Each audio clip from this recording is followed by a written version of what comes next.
Hello, thank you so much for inviting me again. I spoke at the first Progress Summit in 2014, and I'm so happy to be back. My name is Mariana Mazzucato. I'm a professor of innovation and public value at University College London, where I've also just founded an institute for innovation and public purpose. And I think the questions that you're asking at this conference, which is what kind of capitalism do we want, is very, very important, because basically what it admits is that economic growth doesn't just have a rate, it has a direction. And to be talking about the direction of economic growth, we actually need very different types of conversations. We need different types of economic frameworks. We need different types of vocabulary through which we talk about public policy. I really want to begin with that, because too often we think about the problems in the economy as simply needing fixing, as opposed to seeing public policy as actively shaping and creating markets and seeing markets as outcomes. Markets are not just there to be intervened in. Markets are outcomes, and they're outcomes of the interactions between different types of economic actors. That's public actors, private actors, third sector actors, but also, of course, civil society that got us things like the weekend. We shouldn't forget it was trade unions that fought for basic things like the 8-hour workday and weekends, and that itself has been part of this market shaping and market creating process. And I think we're really at a very key point where we also have to ask ourselves, what have we learned since the financial crisis? Where have things gone wrong? Why haven't we actually been able to simply fix? And what does it actually mean to actively shape and create? And I think here we should begin with a really key first point, which is that so many progressives, myself included, spent a lot of time fighting austerity. Right? So we thought it was wrong, which I continue to still think it's wrong. It's wrong to be pro-cyclical for government, because the private sector is already pro-cyclical. Too much investment in the boom, too little in the bust. So you need government to do the opposite. And so there was lots of discussion on why it was wrong for government to actually be cutting public budgets right when we were in such a mess after the financial crisis. But that's not enough. It really is not enough. And I think in some ways Trump's rise tells us why it's not enough. Trump isn't talking about austerity.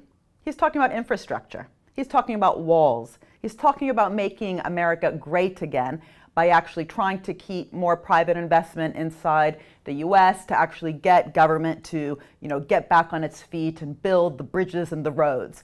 Now, I, of course, believe in infrastructure. We would not have economic growth without infrastructure. But it's what kind of infrastructure? What kind of vision for the economy do we have? Is it just about saying we need to invest and perhaps then also creating parasitic, problematic public-private partnerships which steer, if you want, that investment? Or is it about really outlining a vision for the economy, an economy that is both investment-led, innovation-led, and not private consumption, debt-driven growth, but also inclusive growth, sustainable growth, and having innovation, in fact, be directed towards those missions of more inclusive and sustainable growth?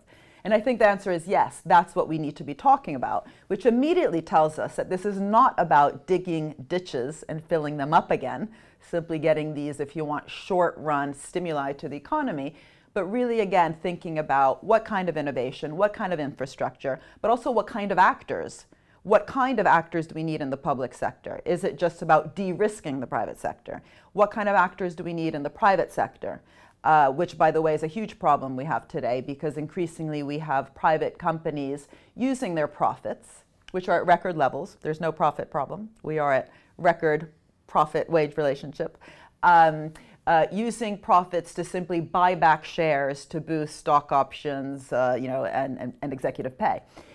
So when we have an overly financialized private sector and a public sector that at best sees its role as facilitating the private sector, as de-risking the private sector, sometimes as leveling the playing field and simply fixing the public good problem, which is, for example, around infrastructure or science, that doesn't get us the kind of economy that we want if we want to talk about smart, inclusive, and sustainable growth.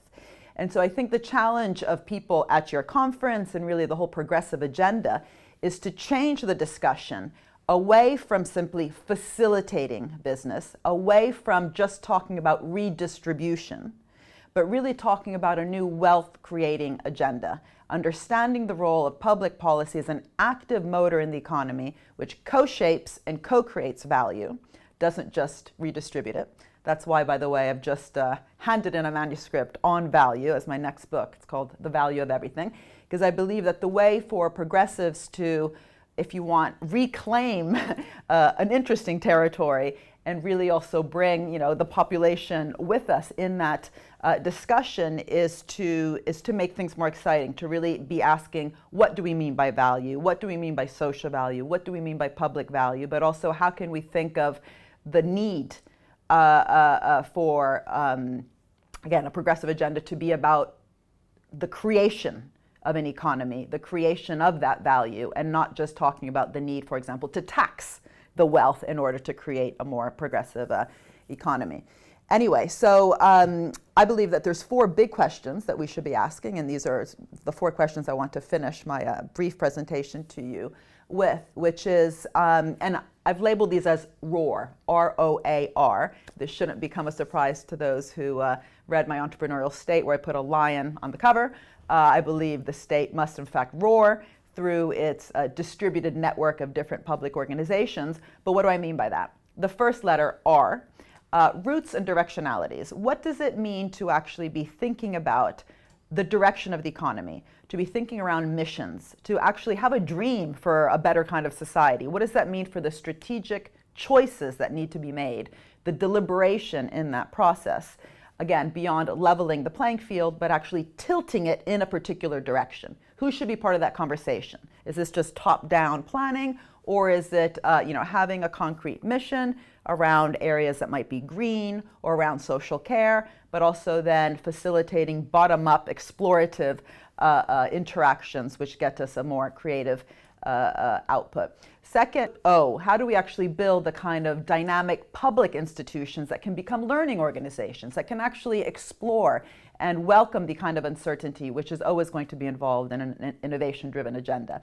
A, how can we assess and evaluate these mission-oriented, market-shaping, market-creating agendas beyond this kind of assessment where we pretend that they're just fixing market failures, and surprise, surprise, we immediately say that they've been crowding out or picking winners? How can we get dynamic assessment of these kinds of policies? And lastly, the last R, risks and rewards.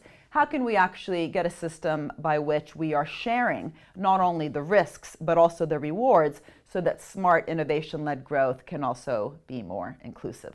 So socializing risks and rewards, and also having a new understanding of public value and social value, and have concrete metrics through which to achieve it. Thank you very much. I'm sorry if this was a bit too complex for the 10 minutes that I was given, but I hope it's going to provide interesting fruit for your discussions.